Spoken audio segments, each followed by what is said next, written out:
On DAB Digital Radio and 1089 and 1053 AM. The warm-up with the two mics on Talk Sport.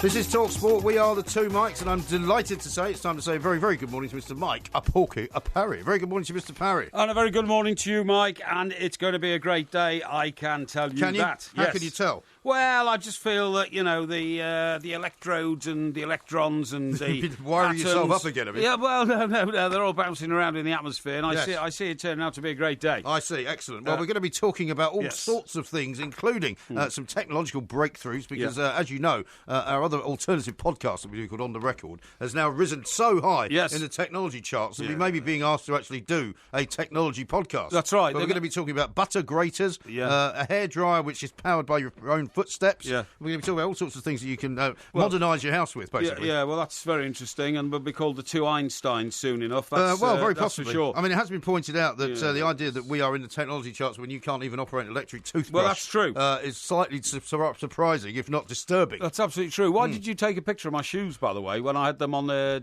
desk? Well, because what I'm going to do in the gallery area. Well, what I'm going to do is I'm going to be putting out a picture of your shoes and my shoes to illustrate a story that we'll be talking about a little bit later on, which is if you want to find some new friends, you should judge them by their footwear. By their footwear. And I think anyone looking at the two comparisons of your footwear versus mine will see very clearly that you wouldn't want to hang around with anyone wearing shoes like yours. Well, mine are working shoes. I don't know what you wear. Working shoes? You pose around. Well, you're not like a donkey, are you? What's a working shoe? Well, as far as I can see, I glanced at your shoes. They're a pair of poncy sort of suede boots. I don't believe you'd say that word at this time of the day. Oh, really? I'm sorry. I would say they're pathetic. Yeah, a pair of pathetic suede-like... well, there's one man who I would consider to be an icon of British style. Yeah, who's that? Who commented on my shoes, which are actually Chelsea boots. Oh, Chelsea boots. Thought they went out in the 1960s. Well, the person who commented on them said that they were very stylish, and he asked me where I got them because he wanted to wear some like it. And who was this? It was Sir Rod Stewart. Yeah, rubbish. Because I was wearing these when I was in his plane. What utter rubbish. And he saw them and he went, those are great boots. Chelsea boots, he went. I haven't seen those for a long time. Yeah, so where can I get them? Yeah, well, Rod was big in the 60s, you know, and he's been big in every decade since. Yeah, but he likes these boots, and the fact that you don't tells me that there must be I must be wearing the right thing.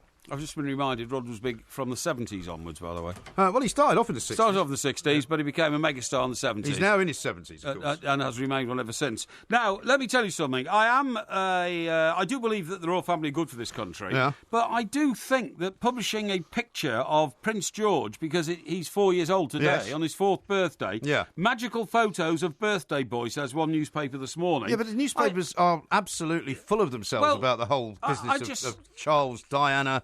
You know, George, William, Kate. And another one at the front of another newspaper. Oh, he's 4. For he's a jolly little fellow and all this kind of stuff. I mean, I think that's put so much pressure on the lad. I think his 4th... What do you mean putting pressure on the lad? Well, he's the future king of England. I know, but... So he's going to have to get used to it. No, on his 4th birthday, he should be allowed just to play with a few of his mates, eat a bit of sponge cake, drink a bit of orange juice, and not have the world focusing on him. No. Yeah, of course the world's going to focus on him. He's the future king. He's got the heir to the throne. Yeah, I know, but I mean, there's 2 men before him, his father and his grandfather, who have yet to take the throne, so he's still... quite a long way off from being the monarch. Yeah, but the point is you are in the firm, as it's known. It coaches you from a very early age because you have to be able to deal with it. You can't just be like every other 4-year-old. I don't know why you get so worked up. It's people like you that have perpetuated the myth of the royal family. You're the one that's always going on about how great they were. Only the other day, you were urging me to join you in celebrating the birthday of Camilla Parker Bowles. Yeah, well, right. Yeah, well, you know. Yeah, but I mean, she is our next queen. I don't care. Whereas I don't want to wish her happy birthday on Twitter. Old young Georgie. By the way, did you see during the week they went to places like Germany and Holland and all that? They were in Heidelberg on the river. I've been on that river in Heidelberg. And everybody loved them. So, you know, they all, apparently, they love the royal family here in Heidelberg. Calm down. Yeah. They haven't forgotten, of course, that the 100 years ago was when they had a different name, which we talked about the other night. That's right, I don't want to go into another mad rant about that. Coburg. No, they will not be. Stop. Yeah. No, the point is that apparently they're even more popular than when Barack Obama went there. There are more people turning out to see them. Yeah, I know. Absolutely extraordinary. Did you see that a couple of German lads, when they were surrounded by William, gave a V sign. Do you not think that was a mistake, though? Of course it was. They were trying to give the Churchill V sign, which is the reverse V sign. Exactly. But they were just waving two fingers at William. I thought it was so funny because they obviously didn't intend to be rude. I don't think they did, because surely that wouldn't have happened. They would have made sure that wouldn't have happened. But anyway, listen, that's enough about the royal family. That's enough about shoes and everything else. We've got a massive day of sport to talk about. Well, how pleased are we with Rory? I mean, how pleased are we with the comeback? How pleased are you with the comeback? Because you absolutely. tipped him for the top. And at one point, it looked like he might miss the cut. I tipped old Tommy, didn't I? Tommy's missed the cut, Tommy Fleetwood has sailed off into the sunset, But what about poor old Henrik Stenson, the holder of the trophy, who's had his home ransacked while he was on the golf course? Isn't it shocking? It's on that stretch of, what would you call, northwestern billionaires, Formby. Where some footballers have suffered the same sort of problem. It's about 5 miles from Birkdale, it says, a place called Formby, where Stephen Gerrard lives, Adam Lallana lives, and Jurgen Klopp lives. That's right. And Detective Inspector Simon Vaughan of Merseyside Police says, we are determined to identify those responsible. Well, good for you, Simon. Yeah. That's your job, isn't it? Yeah, but I hope that would be the case if it was somebody in a 2-up, 2-down terrace 10 miles away, in a rather less salubrious neighbourhood. I think the point about those who have ransacked the rental home is that basically he's got a lot of good stuff there. Yeah. They've taken thousands of pounds worth of personal items, and all of his sponsorship clothing's been stolen. Yeah, but why would he cart all that stuff around with him on the tour? I don't understand. Well, the sponsorship clothing he wears, presumably. Yeah, but and also you take personal items with you. I mean, of course you do. Personal memorabilia and all that kind of stuff. You might have some computers. You might have. I mean, if you had an iPad, you wouldn't go anywhere without that, would you? No, I understand that. Might have a laptop. You could be right. He might have some watches that he likes to wear. Yeah, but the man who's most impressed me so far is Poultz, my mate Poultz. Ian Poulter. He's taken about 10 years to get over the Porky jinx, has he not? What do you mean? Well, when he played golf with you all those years ago. Yeah, it wasn't all that long. He was number 6 in the world, wasn't he? He was, yeah. How many years ago was it? Let me see. I'd say it was about 10, wasn't it? No. It must be near 10. 2007 was talking. No, it wasn't. It was about 2009, I think. Okay, so nearly 10 years ago. 8 years ago. It's nearly 10 years ago. 8 years ago. But just say yes and we can move on. Yeah, he was. Anyway, his career then catapulted down in the wrong direction, and he ended up dropping out of the world's top 10. Then he dropped out of the world's top 20. Then he dropped out of the top 50.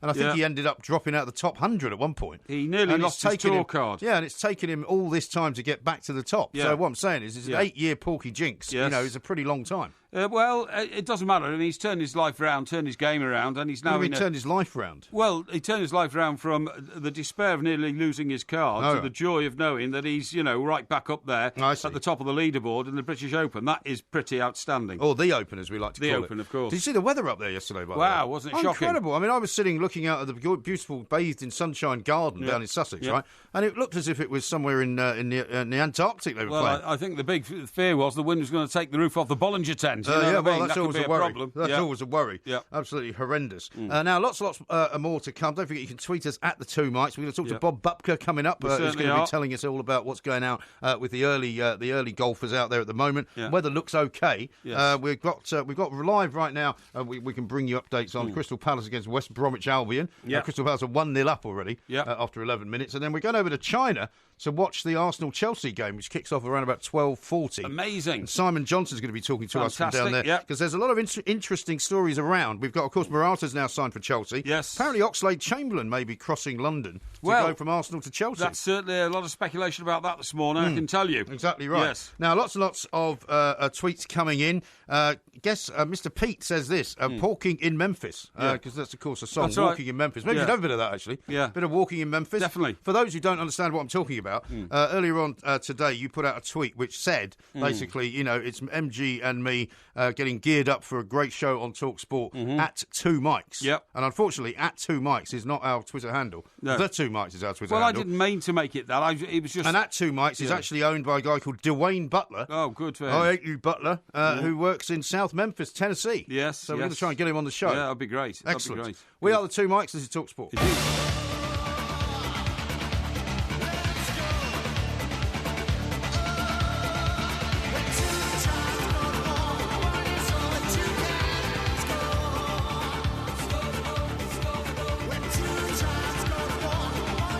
This is Talk Sport. We are, of course, the Two Mics. How about this from, from Gerard? He says, can I get a shout-out for the newest Two Mics fan, Evie Catherine Woods, with her big sister Leah, who, let's see, I'm just trying to get the whole message up here. Okay. Who I think has just entered the world, I think is what... Is that right? The rest of it, who is a massive fan, Oh, so, lovely. Little baby Evie Catherine with her big sister Leah. Yeah, there's a lovely picture there of the two of them together. Isn't that nice? And I have to say, it's wonderful to see such family love being expressed on Twitter. It's very good to see that our sort of fans span the generations. That's as well. right. It certainly is. Good. Certainly Always good to see. Yeah. Now we're going to talk to Bob Bupker coming up in a little while, but first let me read a few more tweets that we've got in on the subject of. Somebody suggested we should do a poll on whose shoes look better. Yeah. Should we do that? Yeah, let's do that because I think there's a silent majority out there who know that the Style King is really me. Are you talking about the Porky tribe? Yes, that's right. Most of whom can no longer be heard on Twitter because they've all been blocked for being objectionable. Because of the bluster that you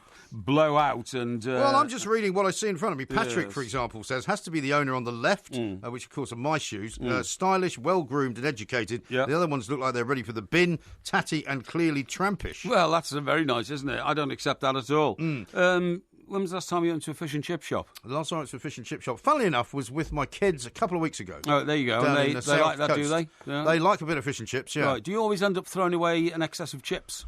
Do you know, if we bring them home, sometimes we do, because there's too many of them. Yeah, I always do. Yeah, well, we actually dined out in a fish and chip sort of shop/restaurant. Yes. The last time I went, so we didn't bring them home. But yes, when you bring them home, there's always too many chips. Exactly, and that's even if you have a normal portion of chips. But anyway, the fish and chip industry now is sending out a directive. This is the National Federation of Fish Fries. Say, cut the portions of chips. Why? For two reasons. Firstly, it's good for the health of the people you're serving the food to. Right. But B, because there's so much waste. Yeah, but I mean, I suppose there is something of that truth to that, because I mean, all takeaways now, everything's so much bigger, isn't it? I mean, you go to say some of the more famous, shall we say, branded takeaway joints. Yeah. The names of which we all know. That's right. You know, supersizing things is now what they're always offering you twice as much. Well, and that's you right. go, well, actually, I just want a small hamburger. Yeah. Can I just get a small hamburger? I totally agree with you. The thing with fish and chips is because traditionally a lot of it's eaten outdoors. Yeah. So particularly in seaside places, people get them, they sit on a bench, sit on the beach or something. Yeah. Now, if there's too many chips,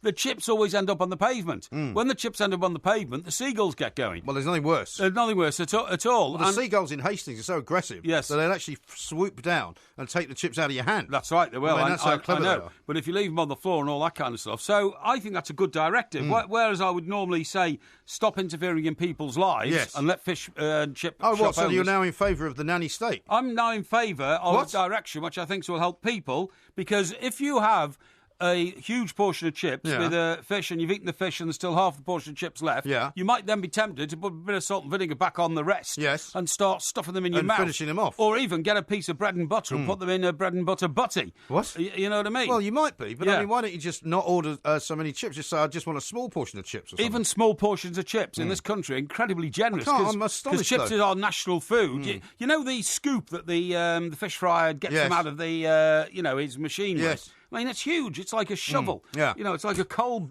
scuttle. And I do believe... Bottom line is, surely you, the great sort of trickle-down economics theorist, doesn't want the estate telling you what you should be eating and what you shouldn't be eating. Well, no, but once again, I think if it's a sensible piece of advice, I'm with it. And this, by the way, is coming from responsible people, the National Federation of Fish Fryers, not from some government juice head. You know what I mean? Hey, by the way, do you remember that guy we were talking about the other night? John Hesp, the colourful granddad who was playing poker over in Las Vegas. Yes. Jerry came fourth in that tournament. I've just had this tweet sent to me. Okay. He won £2 million.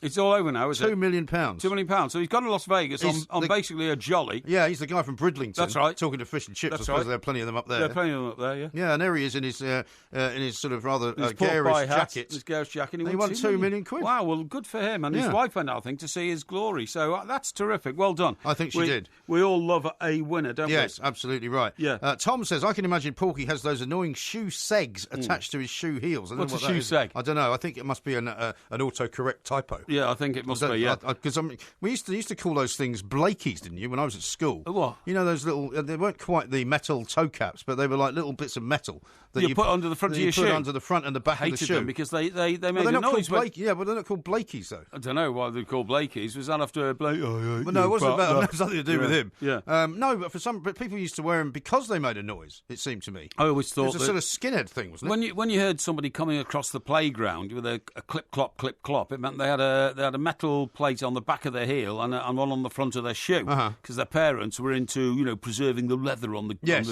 something like that, shoe or something like that. Yeah. And I always found them to be the absolute jerks of the class. You know what I mean? Yeah. The most obnoxious and unlikable people in the class. What, you mean you weren't one of them? No, I wasn't Surprisingly. one of them. No, we couldn't afford metal on shoes. No, I see, yeah. Darren says this, your shoes are classic. Do Porkies come from Sports Direct? Oh, yeah, that's very nice, isn't it? Do you see their profit was down, but do you see how much revenue they generate, Sports Direct? £2 billion quid. I know, it's last huge year. But the profit's only about 79 million.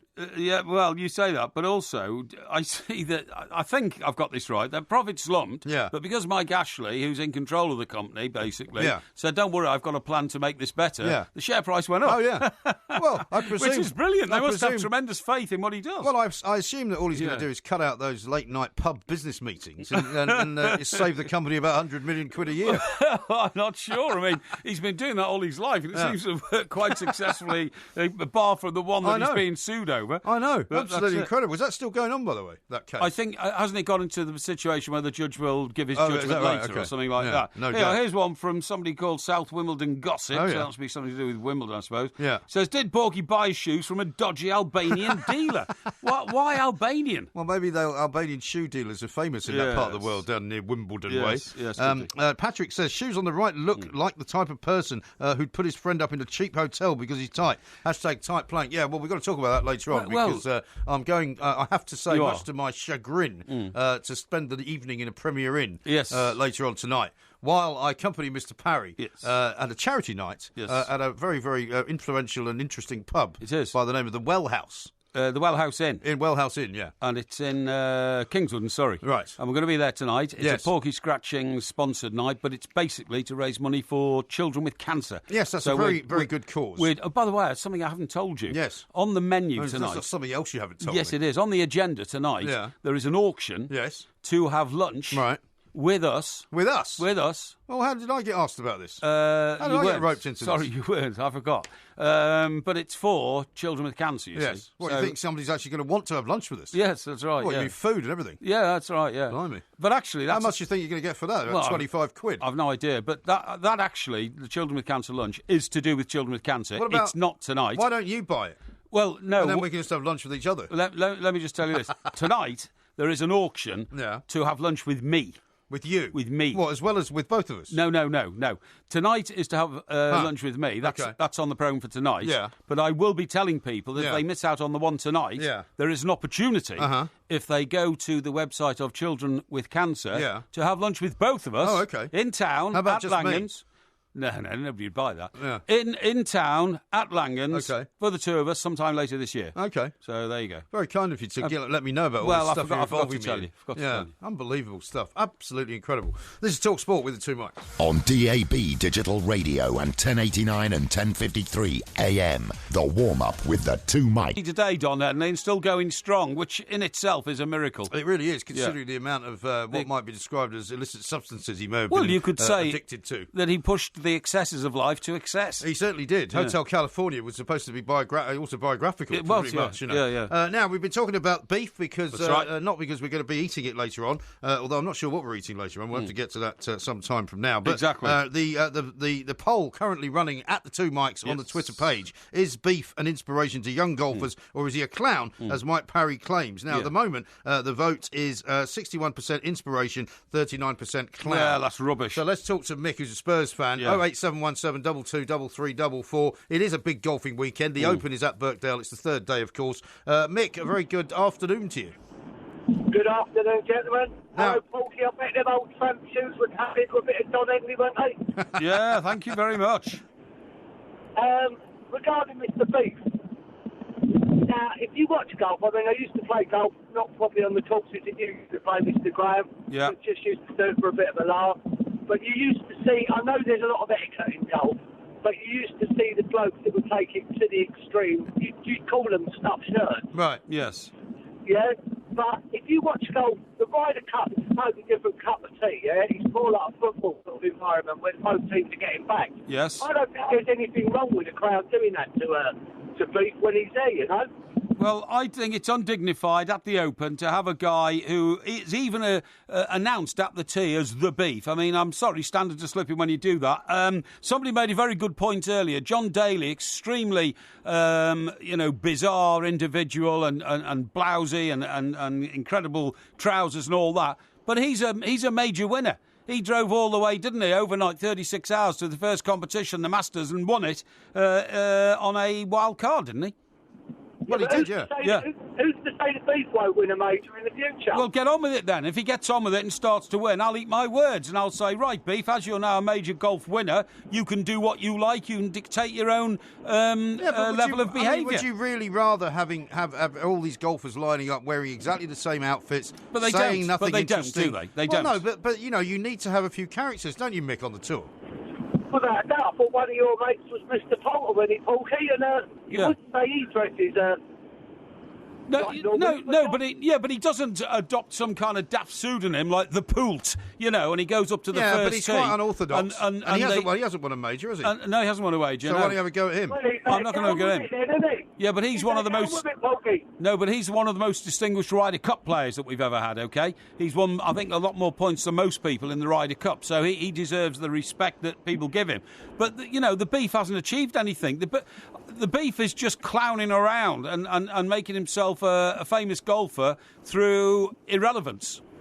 But Porky, it was only the other week that you said the All England Test Club were out of order having a pop at Fred Parry for jumping in the net. Yes, indeed, I did. Well, I mean, there's nothing like inconsistency, is there? No. You've got to remember that...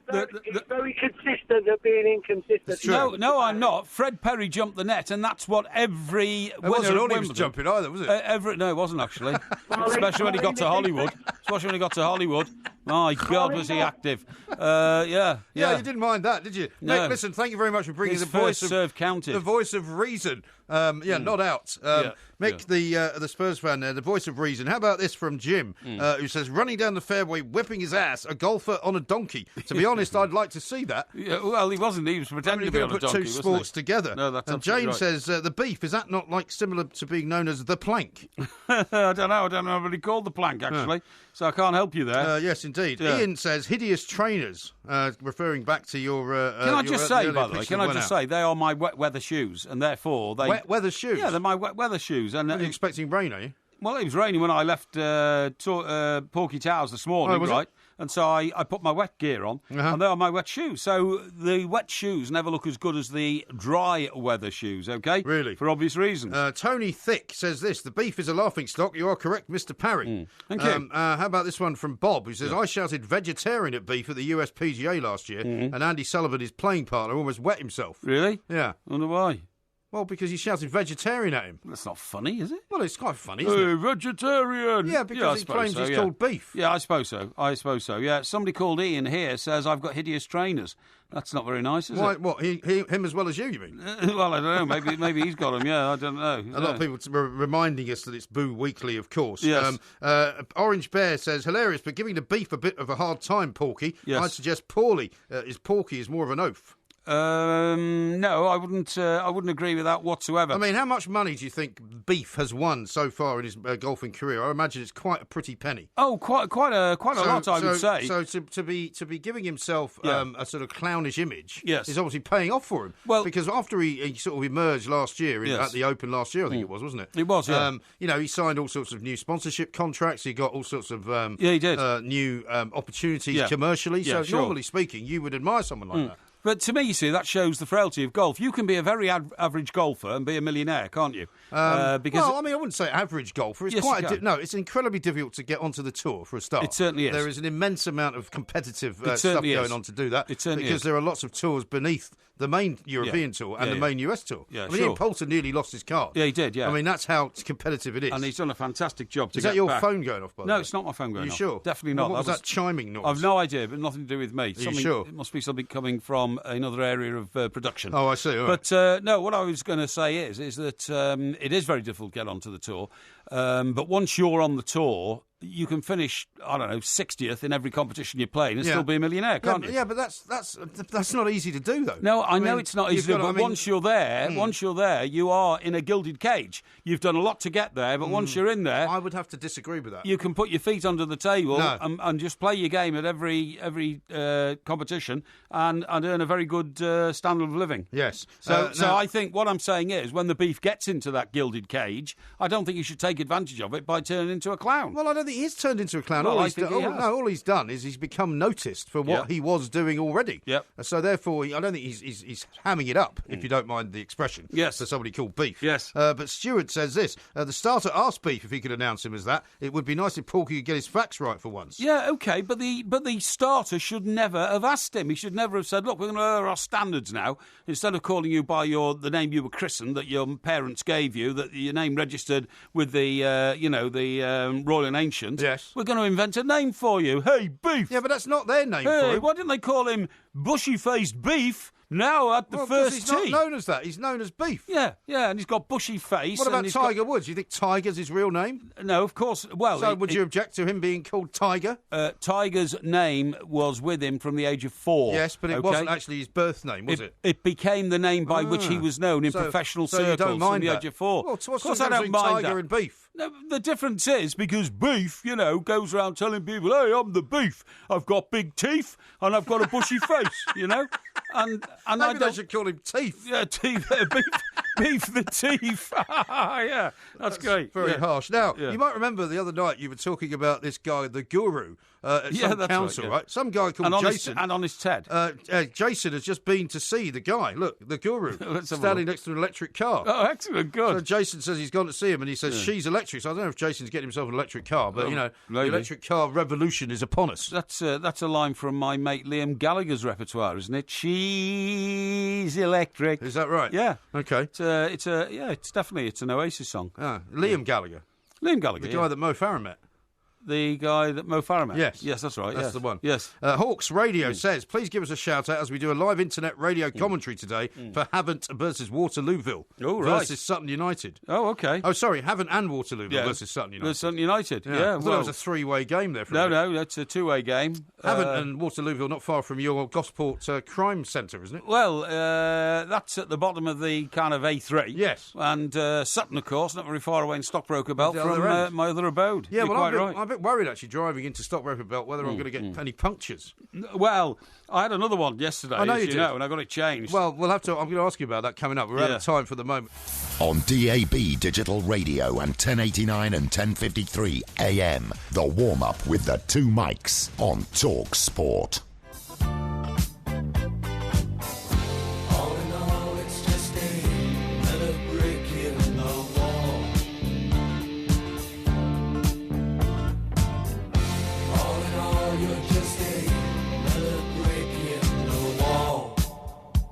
Bit of Pink Floyd for you. Bit of Pink Floyd, yeah? Listen to this line.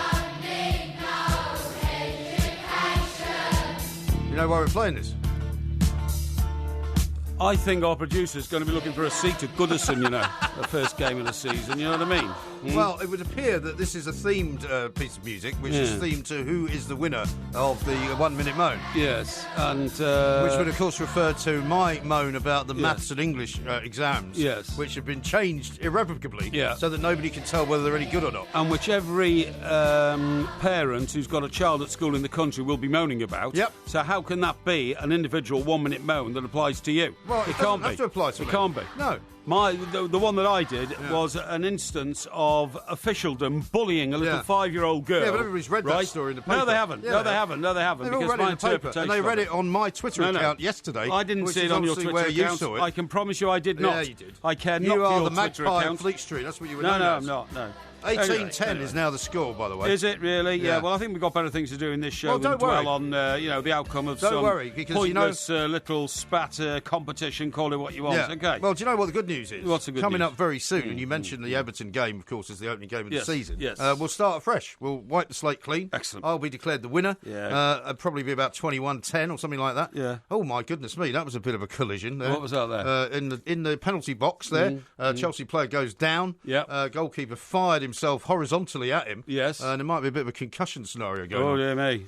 keep an eye on that Costa, one. Is it? Yeah, sorry? It's not Costa there, is it? Can't be Costa. No, Costa's not even playing, is he, for Chelsea anymore? No, Costa's looks like now, it might be Pedro. Costa's in exile. Looks like it might be Pedro. Nobody quite knows exactly I quite like reading next. that Conte, here, look at it now, look.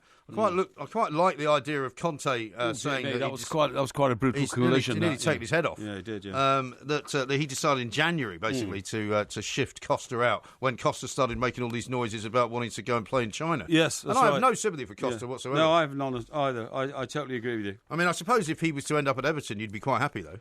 Who, Costa? Yeah. No, I wouldn't really. Really? I think you don't want him at Everton? Not really. I think he disturbs the dressing room, and I think you'll find that at Everton, the dressing room has a fantastic ambience about it at the moment, and I don't think Mr. Koeman would be into sort of wrecking that. The dressing room's been brought together by Wayne Rooney coming in, by the influx of half a dozen great new players, by the fact that Ross Barkley has been isolated because, no manager wants a player around who's sort of muttering about trying to get away, but not actually doing anything about it. Presumably we're going to hear something about Ross Barkley in the next week or so, aren't we? Because if anyone does want to buy him, and I'm not sure that at the moment that's the case. No, I agree. They'll have to get their skates on, won't they? Well, they don't, do they? Because the problem is the window goes to the end of August, doesn't it?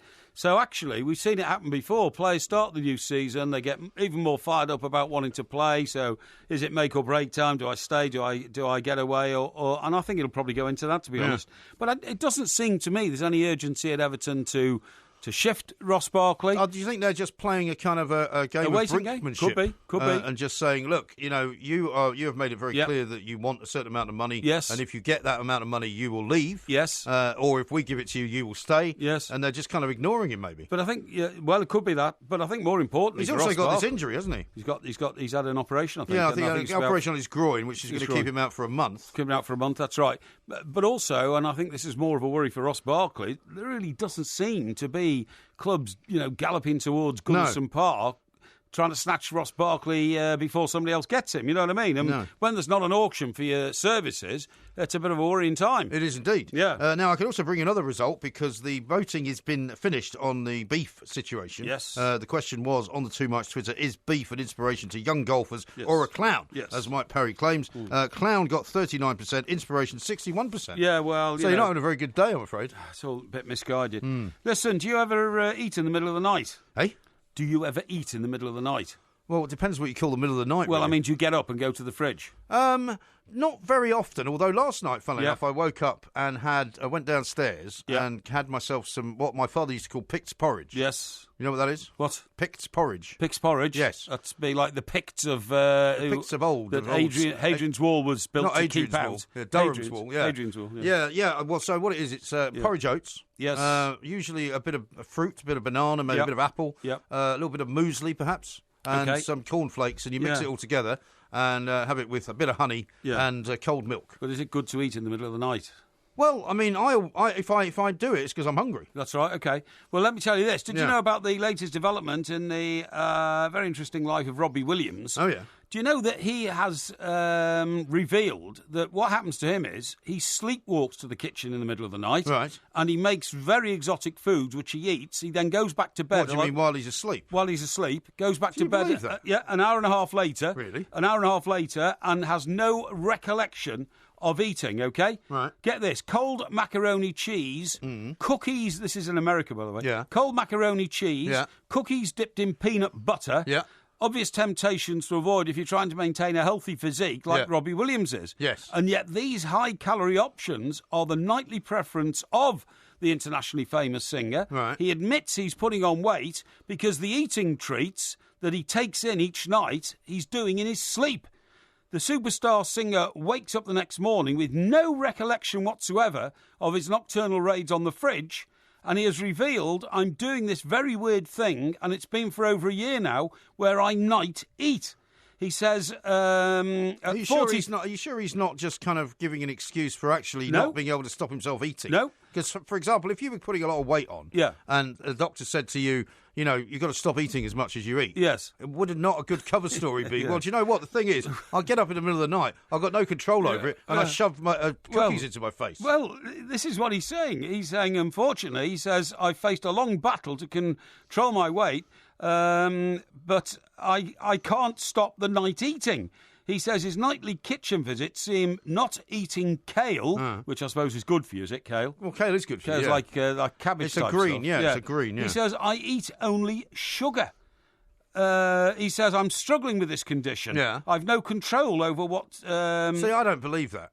Eh? I don't believe that. He says, I've no control of what my sleeping self chooses to consume. Yeah. Now, he says that he's, so concerned, he's been to see experts about it, and he suffers from nocturnal sleep-related eating disorder. Really? Which is apparently a medical condition known as NSRED. NSRED. NSRED. Okay. NSRED. So this is another one of these, invented disorders, right? Yeah.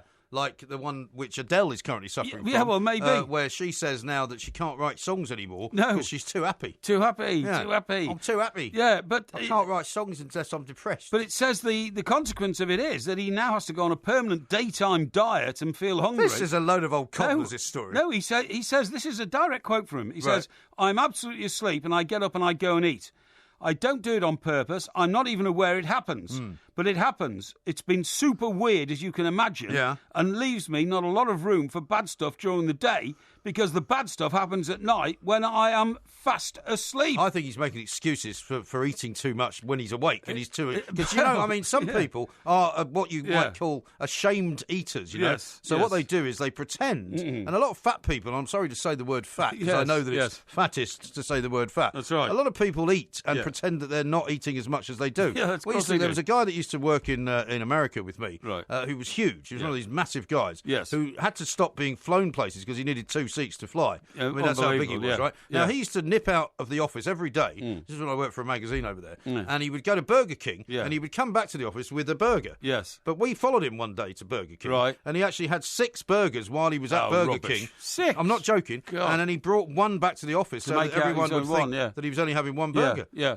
Well, that's the kind of thing people do. Well, I knew a guy there in America. He was a sort of ancillary worker to what we were doing. And he lived in New Jersey. And he admitted, he said, he says, most guys, on the way home, they might get close to home, stop for 4 beers. Yeah. He says, I stopped for 4 hamburgers. He wasn't a drinker. He used to stop at 4 different places and have a hamburger on the way home. Listen, and I'm sure there is such a thing as sleepwalking and maybe opening the fridge and putting something in your mouth. Yeah. But I'm afraid I don't believe Robbie Williams when he says that this is what is responsible for him putting a load of weight on. Yes, well... I find that very hard to believe. Well, it says, because I've looked up in my research... I don't doubt that he's saying it. I just doubt that it's true. Well, it says here, what he's claiming is less abnormal than you think. An estimated 2% of the population experience NSRED, which can be ongoing or appear once or twice and then disappear. But the condition sounds humorous. It has very serious consequences. People can develop type 2 diabetes from it. Well, I don't believe that for a minute. Brian says this. People are questioning things, as I'm sure that they've learned to do from listening to us. If Robbie can't remember eating his sleep, how does he know he's doing it? Well, because, funny enough you should say that, he says the only evidence is the next morning I come down, I go to the kitchen, or my wife tells me that in the kitchen there are plates with the remains of food on, crumbs and, those bits that I haven't eaten overnight. Well, how about this from Crossy Lad, who says, what a load of rubbish. Why buy the junk? Get the food out of the house, then surely the problem is solved. Well, you'd think so. Well, that's easy enough. I'll put a lock on the fridge. I was going to say, put a padlock on the fridge. It's easily done. Indeed. Yeah. G.S. Webster, to continue our occasional series of where people are listening from, he's listening in Tampere, Finland. Wow, he love says, it. Not overly exotic, however. Oh, I love Finland. Do you? Yeah, I've never been there, but I must go there. But because I love the idea of Finland. I love Finland. I've never been there. Yeah, but I love their history as well. Finland Really? took on the Russians, before the Second World War. Maybe we should do a Porky quiz on Finland. Yeah, that's right, and very nearly beat them. Did they? They're a great country. What do you mean, they lost? They lost, yeah. Very nearly beat them. Yeah, it's it's cold there, by the way. I imagine it is. And it's got fantastic heritage and history. Really? They are, to all intents and purposes, they're Nordic, they're Scandinavian. I see. They're great people. Finland, I'm going to go to Finland. Okay. I've decided. Yeah. Good man. Yeah. This is Talk Sport.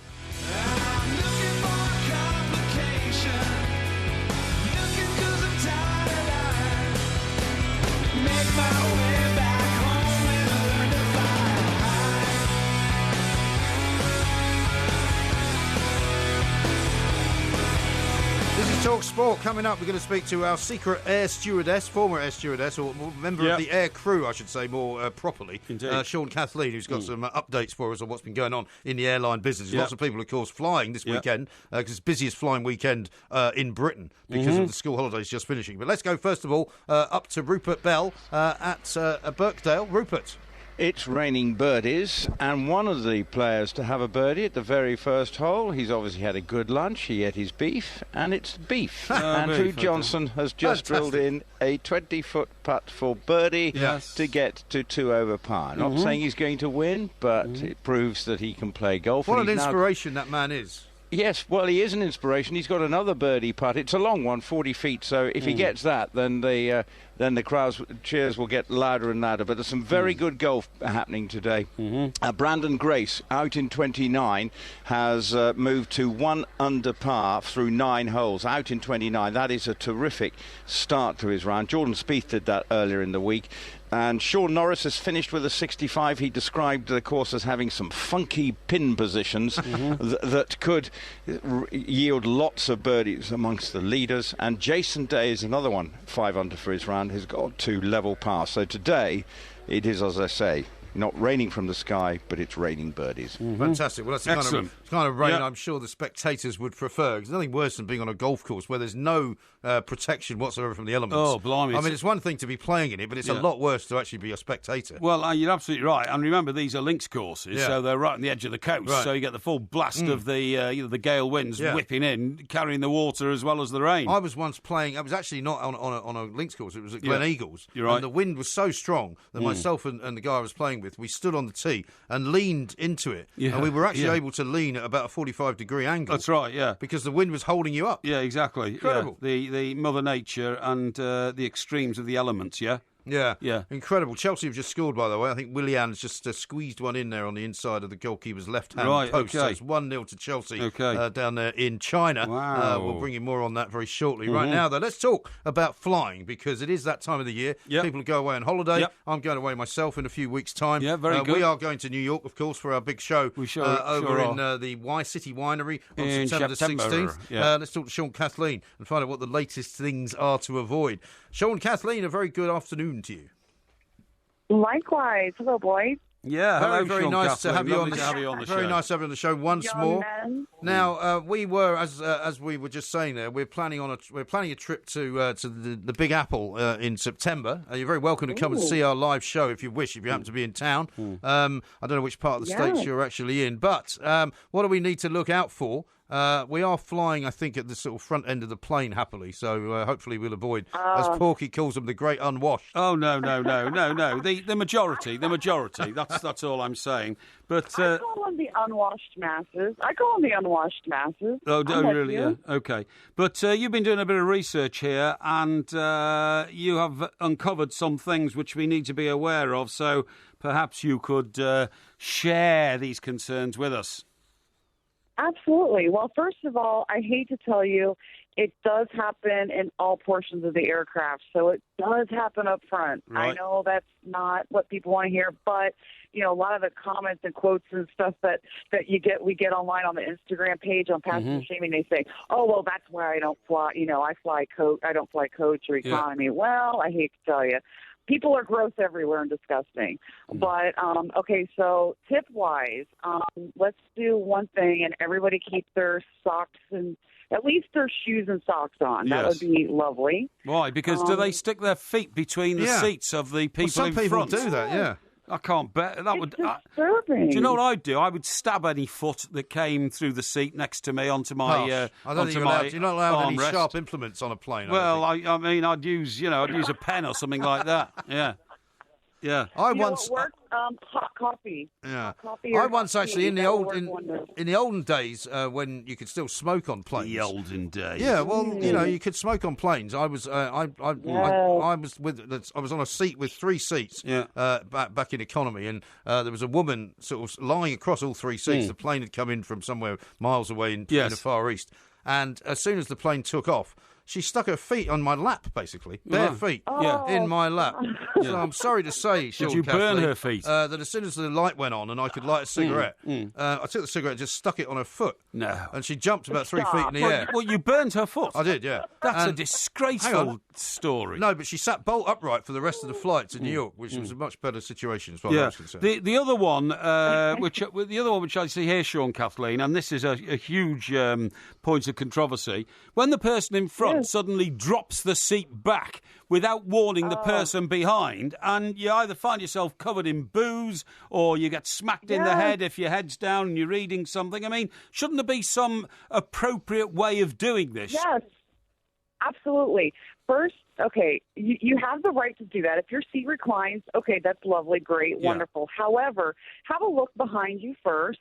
And do it gently, be gingerly. I've been that guy that's sitting, behind the person that just pushes the button and just slams back. That's I had a green Starbucks latte explode all over my white blouse that I had to wear while, working for another 4 flights. So, I've been there. They didn't even care. They don't care. Just so be nice. Like maybe say like, hey, just a heads up if they're asleep or whatever. Just do it nicely. That's up. What happened? What happened, Sean, Kathleen, when you protested to the person in front and said, "Look, excuse me, can you not do this with a bit more grace and a bit more camaraderie to another passenger?"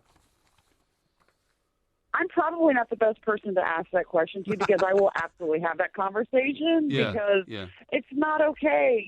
We're all stuck on this metal tube in the air for hours, right? Like we're all in this together. So let's kind of like you said, camaraderie. Let's all do this and be nice to each other. Unfortunately, not everybody has that same thought process. No, they absolutely don't. And we're seeing news today because, the airline business is very kind of, shall we say, on a knife edge, isn't it, economically, because the margins now are so small and, we're being told that some of the bigger airlines are having to cut costs all the time and try and fly with fewer people and all of that. BA who we're flying with, have got their own problems there. But we're now being told that a lot of airlines are going to start charging you to take carry-on baggage as well. Hand luggage. They do that here, actually. I was on an aircraft on a legacy carrier in the United States, a legacy big carrier like BA, and because I purchased a really, really inexpensive ticket, and I had to pay. If I wanted to bring a bag on board into the cabin, I had to pay for it. It was like $25 US dollars. That is it was amazing. Ridiculous. So well, that fuel prices, like I understand, but the flip side of that is I get it. Like where I was in the position where, hey, I just want to get from A to B, and I'll pay. The rest is okay for me in my situation. If you're on holiday, whatever, and you've got your bags and you're moving, like I understand there's different, cases, but for some people it works out well. I guess. But when it doesn't give you the option to be a jerk on the plane. You know what I mean? Like, that's the other thing I wanted to say. And I apologize for interrupting. I just wanted to say, hey, here's the thing. When you spend a few $100s to get on an aircraft, that's not like a license, of entitlement to treat everybody like absolutely to help. And when you think how much you save them in costs of baggage handling by taking your small bag on board, they should be paying you, for the benefit of saving them the trouble. Who? Yeah. The airline should be paying you. Really? Yeah, of course they should. All right, okay. Well, we shall see. Well, listen, Sean, Kathleen, Passenger Shaming is the name of the Twitter account, right? Or the name of the website? Yeah, it's the Instagram. It's called Passenger Shaming. Absolutely. It's a fun thing. I will just tell you, don't eat before you go scroll through the photos. We certainly won't. We certainly will not want to do that. Thank you very much indeed, Sean, Kathleen. Lots and lots of stories to tell, of course, that we will tell. Probably some of them we'll tell on our On the Record. In fact, there's a couple of very good air passenger type stories on the ones we've done already. That's why I told you I think we should fly British Airways. Yeah. I don't think that sort of thing happens on British Airways. No. They are to me the world's favourite airline and universally regarded as that. And I don't think these sort of things happen. That's why we're going with them. Indeed, okay. Indeed we are. Yeah. And we're looking forward to it. And hopefully we'll see quite a lot of people there as well. Yeah. Coming up, though, we've got Ian Danter coming in to tell us what's happening on Saturday Scoreboard, to get more from what's going on up at Birkdale as well. And we'll bring you more on Arsenal and Chelsea. It's now 2-0 to Chelsea, would you believe? Arsene Wenger's looking a bit concerned. He certainly is. Talk Sport. Yep. Talk Sport. Football Automatic. What a fantastic free kick! Do not miss the bus. On DAB, digital radio and 1089 and 1053 AM. Talk Sport. Today you and I are not the same. You say you like the sun, I like the rain. So before we go, do it all again. You better catch your own train. Now, I do sometimes wonder about the people listening to this show. I'm not quite sure whether they get it, you know. Yes. This is a tweet, text that I've got in from, actually a tweet from Daniel. Yes. He says, hard to get hold of Steve Parrish on his yacht, ? He's often on TalkSport and can be contacted anywhere. Welcome to the 21st century. Yeah, Daniel, I'm very well aware of that, actually. And we do contact Steve Parrish from time to time on his yacht. However, there's no need to be rude. Well, however, my point was to Ian Danter that's clearly why they haven't spent any money, which was clearly a tongue-in-cheek comment. Yes. It wasn't, we can't get hold of Steve Parrish because he's on his yacht for 3 months. No, exactly. So do try and keep up. Also, John says that guy playing poker you spoke about the other night just came forth and won 2.4 million. Now, we talked about that at the top of the show. We did at the top of the show. You've got to pay more attention and out there. we're very pleased for him, aren't we? Exactly. Yes. Exactly right. Now, let's go back up to Birkdale before we talk about anything else. Rupert Bell is there. Rupert. Yeah, well, so many players are enjoying themselves today. One in particular, David Drysdale, who qualified by a 4th place finish in the recent Irish Open. The Scot, 42-year-old, he's 5 under par for his round, and he's got to level par. So, but he's amongst a number of other players who are currently 5 under for their round. Jason Day, Brandon Grace, all out on the course at 5 under par. But of course, they are 6 behind the leaders. Conditions so much different. Henrik Stenson with 2 birdies in the first 2 holes for the defending champion to get to level par. Dustin Johnson's picks up 3 shots and he's at level par, and that's through 5 holes.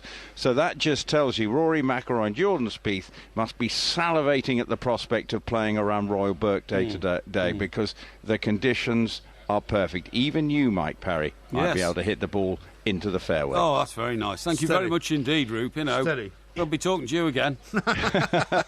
Mike Graham there will talk to me. That's fine. That's absolutely fine. Well, I did want to ask you, actually, because Porky earlier referred to, you have represented your country at many levels, Rupert. Yeah. I just wondered what you had represented your country at, because obviously Porky represented English grammar schools, as he continually tells us. But what did you represent your country at? Well, I don't think under the official Secret Act you're allowed to say, are you, Rube? I'm just trying to help Rube. Well, I was I suppose just in the army count. Yes, of course. Yes, exactly. Well, I was a member of Her Majesty's Forces, but it was centuries ago. Was it? But what rank did you get to, Rube? I got to lieutenant. Lieutenant? Yes. That's pretty important, isn't it? No. Is that as important as major? No. Oh, right, okay. Not always captain. Captain? Sergeant? No. It basically goes second lieutenant when you just pass out of Sandhurst. Yeah. Then you go to lieutenant. Yes. And then that was when my army career came to a shuddering halt. So basically, you should have come out of the rank of Corporal Clot. Yeah? Well, because you didn't seem to be very good at what you were doing. It's very hard. Let's put it this way. I was followed out of curiosity. I see, yes. Right, rather than any innate ability to lead a poor, unsuspecting platoon of Grenadier Guards. Hang on. At least, Rupert, you did serve your country in a meaningful way, unlike Mr. Parry, who talks a good game, but basically would have been not allowed in on the basis of having flat feet and terrible eyesight. Excuse me, I don't talk about my better achievements serving my country. Thank goodness for that. Thank goodness for that. Anyway, keep your eyes on beef up there, Rupert. Thank you very much indeed. Rupert Bell will be reporting in throughout this afternoon, of course, at the Open at Birkdale. The leader's going out in a couple of hours' time or so. A couple of tweets for you. Yes. Stoff says, please tell Porky that the plural of genius is geniuses, not genii. Well, that's a very common debate. I appreciate that tweet because I kind of have empathy and sympathy with that. Genii, however, is very well accepted in the corridors of academic power. Is that right? Particularly like Academica? Academica, yeah. Brasenose College, Oxford, where I once went for an interview. Yeah. I remember talking to my lecturer there in politics, philosophy and economics, the course I was going to undertake, and we had that very conversation. He said genii is the preferred way of describing multiple genie geniuses. Indeed. In his particular vocabulary. I don't know what on earth you're talking about now. I think you've lost the plot. No, I've lost the plot. Daniel has apologised for his earlier tweet. He says, I do apologise. I didn't mean to appear rude at all. Just surprised. I also think that too much is made of having yachts sometimes. Mm-hmm. I don't think too much is made of having yachts. I think if you've got a yacht, that pretty much tells you that you have become one of the elite of the world. I would think so. I'm not saying that's necessarily a good thing. I would think but so. Very few people have actually got decent yachts. Yeah, well, that's in my right. experience. Yeah, they're a very select few. Carl says this: a Premier Inn has Parry got no clue about hotels. First the Adelphi, and now this. It's true.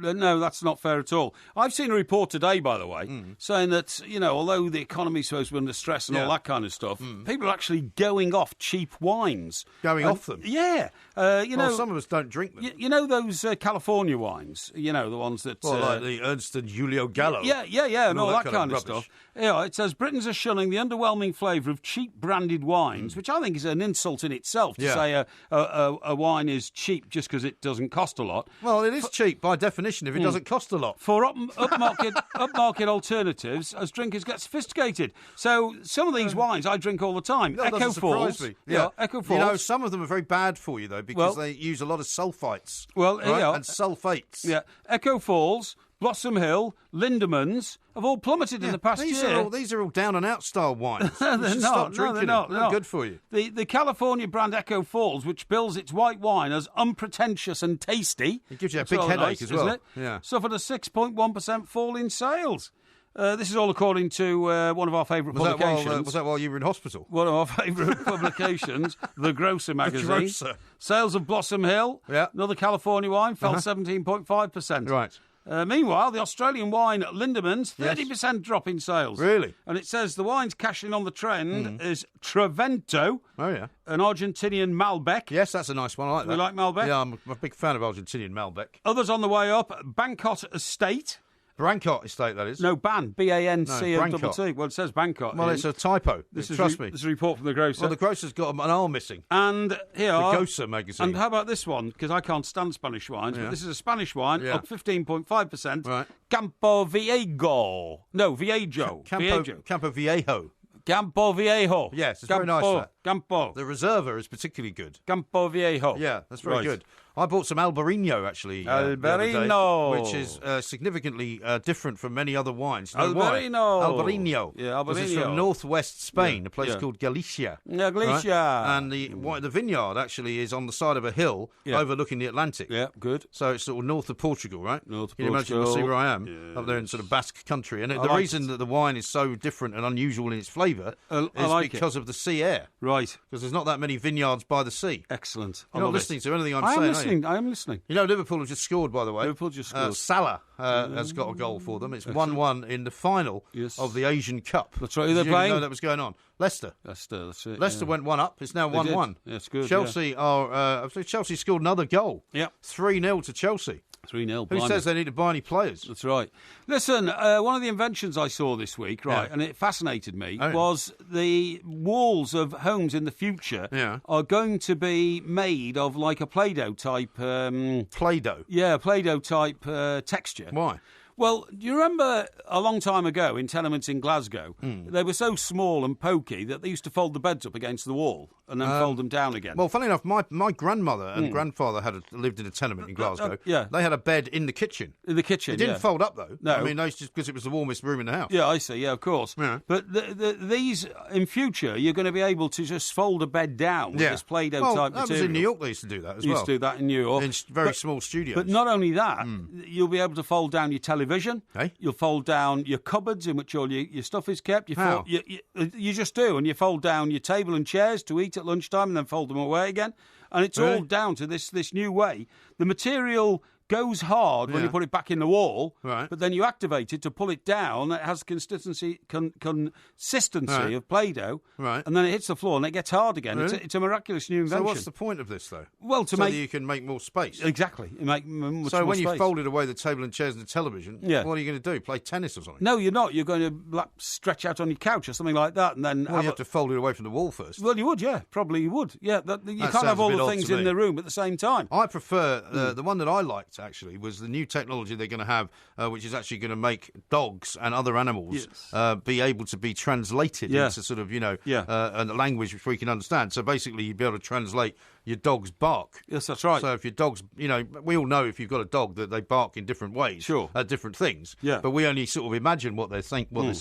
This might actually mean that we can find out precisely what they're thinking. Apparently, they'll have an electronic device on the collar, which is in touch with the dog's nervous system. Yeah. So as it's barking, it's sending out like microwaves, which experienced that'd be good for you, dog whisperer would be able to interpret. Well, no, because you'd want to get a cat or something and a pet. You could actually talk to somebody at home instead of wandering about on your own. I'd never have a cat. Hey? I'm not a cat person. What sort of person are you? I'd love to have a dog. But dog? I mean, I've got to make arrangements. I've told you before, you should either get a fish or a budgie. Easy to look after. No, I'm not keen on either, thanks. Really? No. All right. I see in you the... can't say I didn't try. In the... seen the time, by the way. When I was... Show's over. Yeah, don't worry. When I was doing the old Porky Vision last week, and that one called The Lock... The kid who was in the false coma had all sorts of fish tanks in his room, because apparently if you're in a coma, it's good for you. He wasn't in one, though, was he? No, he wasn't, no. But they pretended he was. Yeah. This is Talk Sport. Yeah. Scaramouche, Scaramouche.